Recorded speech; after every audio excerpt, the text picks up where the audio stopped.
ये उनका क्लेम नहीं है, ये हकीकत है।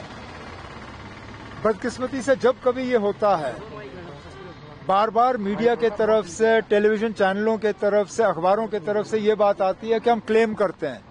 ये क्लेम नहीं है ना, ये सच्चाई है। 13 जुलाई को हमने क्लेम नहीं किया था कि हमें बंद किया गया था, हमें बंद रखा गया था।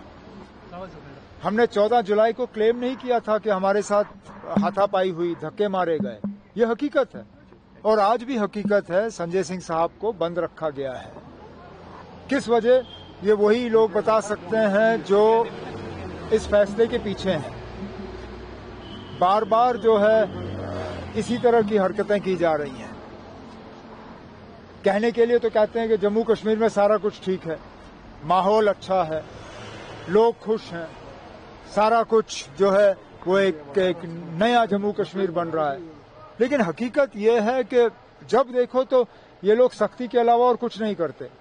इन्होंने सख्ती हमारे साथ की, इन्होंने गलत कानून इस्तेमाल किया है महराज मलिक को गिरफ्तार करने के लिए।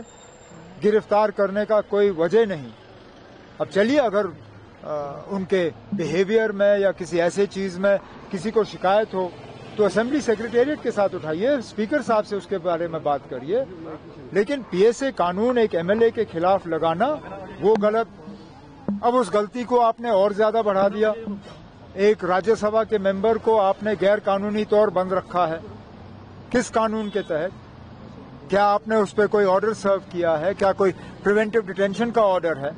मर्जी आई तो आपने गेस्ट हाउस का गेट बंद कर दिया। ये ठीक बात नहीं है ना।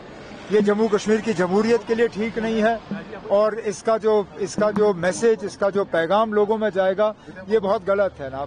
और जो लोग ये कर रहे हैं उनको अपनी हरकतों पे जो है सोचना चाहिए। आपने बोला था कि रेलवे मिनिस्टर को मैं रिक्वेस्ट करूंगा, आज वो पूरा हो गया, इसके बोले। मैंने आपसे कहा था कि ये काम जारी है। मैं उन लोगों में से नहीं हूं जो बार बार इन चीजों को मीडिया में हाईलाइट करें। चुपचाप तरीके से मैं रेलवे मिनिस्टर साहब के साथ कांटेक्ट में था। रेलवे डिपार्टमेंट के साथ मेरे सेक्रेटेरिएट के अफसर जो हैं वो लगातार कांटेक्ट बनाए रखे हुए थे। एग्रीकल्चर प्रोडक्शन डिपार्टमेंट और ग्रोअर्स के तालमेल के साथ आज ये मुमकिन हुआ कि 2 रेक जो हैं उनको कार्गो के लिए इस्तेमाल किया जा रहा है। ये आज हमारी मजबूरी बनी है, लेकिन आगे जाके मैं तो यही चाहूंगा कि एक रेगुलर फीचर बने। जिन लोगों को बाय रोड अपना सामान भेजना होगा वो बाय रोड भेजें, लेकिन हम तो चाहेंगे कि स्पेशल कार्गो ट्रेन जो हैं वो लगातार यहाँ से चलें, जिनमें रेफ्रिजरेटेड कंटेनर्स हों, जिसमें कि हमारा मेवा जा सके और जो जरूरत की चीजें हमें जम्मू कश्मीर से बाहर जो हमें लाना होगा वो हम ट्रेन के जरिए लाएं। सर, हुकूमत की मजबूरी से हम बखूबी वाकिफ हैं, लेकिन ऐसे में जो महराज मलिक की कानूनी लड़ाई होगी तो उसमें क्या रोल रहेगा? कोई मैंने उनके वालिद साहब से मुलाकात की, बैठा, मैंने उनसे बात की और मैंने उनको यकीन दिलाया कि हमारे तरफ से जो भी मदद चाहिए होगी हम देने के लिए तैयार हैं।